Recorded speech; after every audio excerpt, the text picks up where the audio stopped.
Thanks for staying with us. Now, Gauteng Finance and Economic Development MEC Lebogang Maile visited Boipatong and Soweto today following the looting of spaza shops belonging to foreign nationals.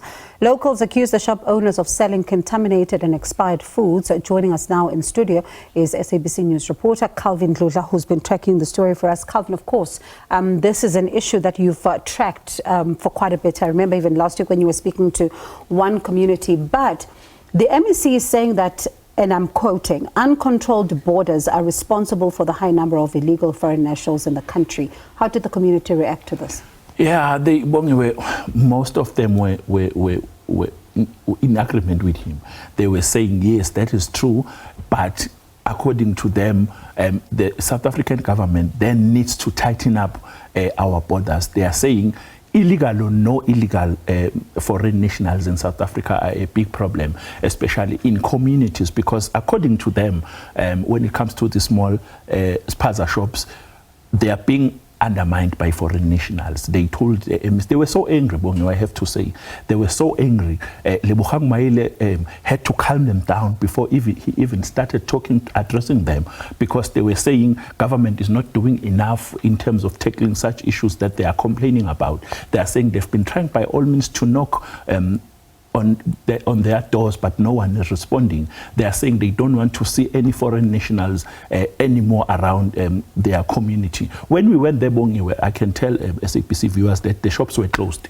All of them around the area, they were closed. And when we asked about that, they told us that even if one foreign national, if he can open a shop, he will see flames. And it's not the first time that communities are finding themselves here. In the past, we've seen incidents of looting, and then shops are closed, and then we go back to square one where shops are opened.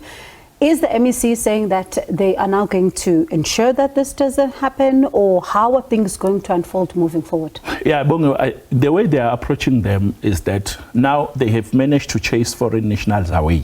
We were in Boipatong, shops are closed, and then when we moved to Naledi in Soweto, also these shops are closed. So they want people want government to intervene and assist them in rebuilding or revitalizing these shops. They want to own these shops, and they don't want assistance from the foreign nationals, because they are saying they want to overtake them.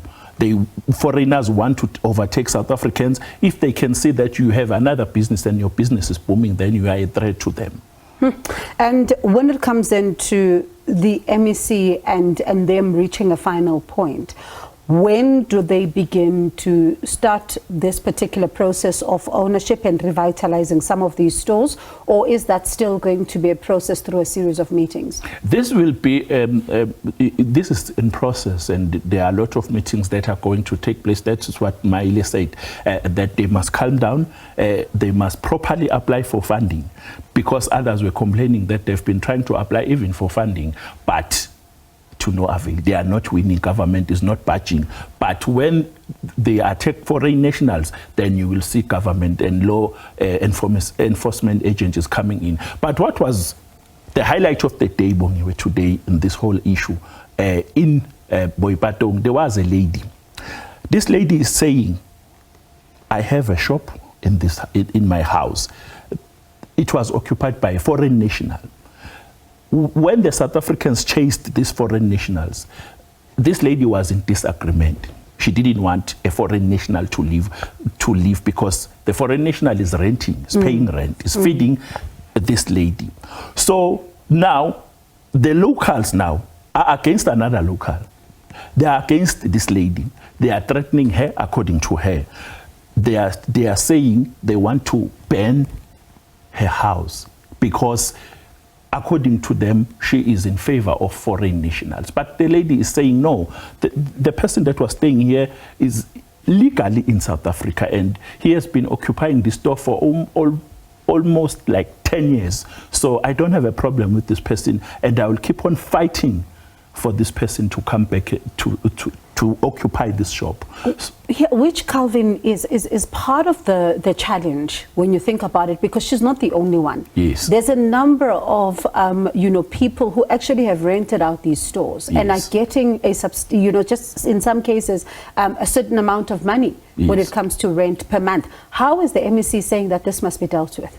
No, Maile said they need workshops. They need to work hand in hand with the members of the community to solve this, because the problem is that, Bongiwe, even if foreign nationals can leave, these shops will not work. They will not run these shops. They can say, no, you Bongiwe, you can go home wherever you come from. But after 3 months, all these shops will be closed. That is what we know. They don't have a capacity to continue owning these shops, because once these foreign nationals leave, all these shops will be nothing. They won't work. They don't have that capacity. They are not experienced. They don't have that in their blood to run these shops. So Maile is saying, okay, you are saying this, you want to run these shops, but then we need to have workshops where you will be taught on how to run business, because you are complaining about funding. Government will give you funding, and then when government comes back, and then nothing is there. These shops are no longer running. Quite an interesting and a tricky situation. It'll be interesting also to speak to the MEC to see how does he begin to address what you're raising, because it's important to say, give funding, but also people must be capacitated with information. Calvin, thank you so much for that update. Appreciate it. That's my colleague there, Calvin Dludla, SABC News reporter.